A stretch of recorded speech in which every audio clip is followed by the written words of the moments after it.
Уставната можност на председателот Стево Пендаровски да не го потпише законот за легализација на дивоградби е шанса за дискусии со јавноста, експертите и претениците.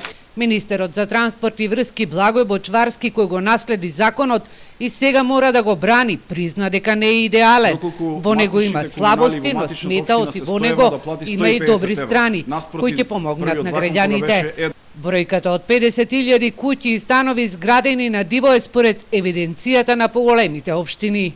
Градови или општини како Штип, Струмица, Велес од средна големина имаат од 2 до 3.000 објекти според нивните проценки кои што немаат решено правен статус. Тоа се во најголем дел објекти на наши граѓани, со граѓани кои што успеале да изградат кров над глава за себе и за своите семејства. Председателот Стево Пендаровски нема да биде задоволен доколку истиот закон повторно пристигне до него, но сепак ќе мора да го потпише доколку е изгласан од мнозинството на пратеници.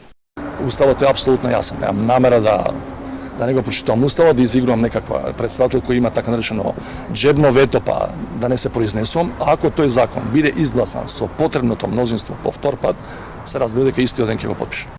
Битката со нелегалните градби е во јакнење на инспекцијските служби, но и брзото носење на нови детални и генерални урбанистички планови, смета министерот Бочварски. Професијата градежен инспектор е неатрактивна за инженерите поради ниските плати. Во источниот регион ниту на една рака може да се избројат градежни инспектори кои веднаш треба да ги стопираат ваквите објекти.